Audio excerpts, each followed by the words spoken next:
Picture this. 1 minute you're going about your normal day, and then all of a sudden, after you die, you learn that everything you thought you knew was wrong. What really happens when we die? What if we found out that what we thought we knew about life and the future was completely wrong? The trip to find yourself will be amazing once you get to the other side. It's not what you think it will be, from being a committed runner to finding something out of this world. But wait, there's more. Amidst all the spiritual nonsense, there's a shocking truth that's about to be revealed. Were we really wrong about what life and death are all about? Stay with us as we delve into the many secrets of life. When you click subscribe, you'll be taken on a ride that will make you question everything. Living life at full speed, one step at a time, was what I used to do all the time. But then, out of the blue, my love of running began to hurt me. Over time, the constant stress and accidents hurt my joints, and I soon had to deal with arthritis.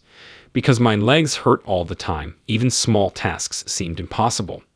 Even though I tried every possible cure, I eventually turned to prayer and the Bible to find comfort. It was surgery or nothing, so I leaned heavily on my family for support and clung to my faith like it was life. The day of the surgery, I felt surprisingly calm, which caught the nurse's attention. As I mentally got ready for what was going to happen, my faith gave me a deep sense of peace.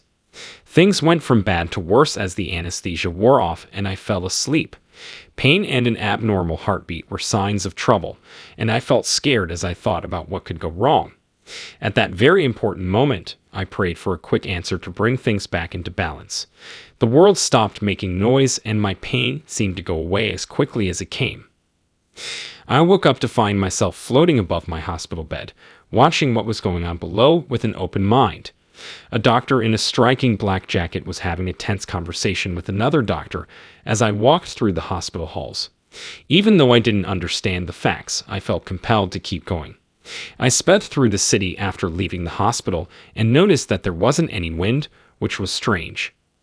I was pushed forward until I reached an empty place where a small, glowing light could be seen in the distance. I saw a figure with his back to me as I stepped into its warm glow. He smiled softly at me as he turned to face me. He had long hair and white clothes that flowed around him. I felt a deep sense of peace as I got closer, which made me silent. Being with him was like seeing an old friend again. The warmth and comfort erased any sense of being apart. His hug was both soft and strong, and it brought back a lot of memories and feelings. I was taken back to my college years and reminded of times when I had won and helped the old and kids in my community without expecting anything in return.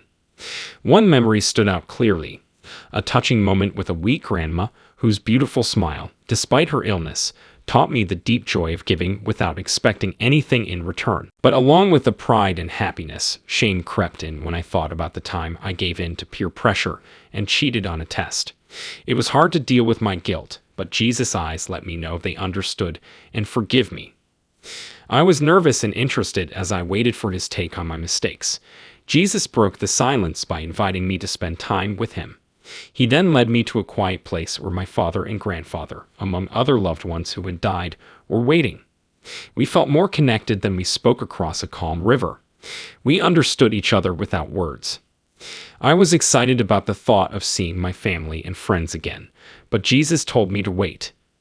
As we walked along the riverbank, we came across a huge building that looked like it was from old Greece. Inside, there was a huge library full of books. Moving around were radiant figures that were deeply focused on their quest for knowledge. Jesus told me why this place was built, giving me a glimpse of its infinite knowledge. I was looking through the books on the shelves when I saw one that seemed to be shining with an ethereal light. The words inside were strange and interesting. This library looked like it could help people grow intellectually and spiritually forever. Jesus gently gave me a book that meticulously recorded every moment of my life. This was his way of reassuring me that he was always with me and loved me. Then he gave me a choice. I could go back to the world of the living or stay with him and be happy and wise forever. Even though I wanted to stay in this peaceful place, I felt compelled to go back, especially since my mother was having a hard time being a single parent after my father died. In a moment, I was back in the hospital room, listening to my family pray for my quick recovery. Even though I wanted to stay with Jesus, I knew that my place was back on earth, where I could keep making a difference in the lives of the people I loved. Jesus kindly told us that going back to earth would probably mean forgetting about our meeting in space. During our sincere conversation, I told Jesus how much I wanted to go back, and he reassured me that he would always be there for me. When I woke up in the hospital, knowing Jesus was with me gave me a new sense of strength and purpose. I went home with a new sense of purpose after 12 days of healing. I told my mother about my trip to heaven and everything that happened, from meeting family members I had never met before to feeling incredibly at peace.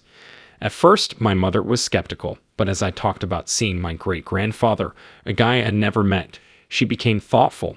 This new information made her believe in the idea of heaven even more strongly. Thanks for seeing it. To get more videos like this, don't forget to like, follow, and click the bell icon. Feel free to leave your ideas in the section below. Until then, stay safe and interested.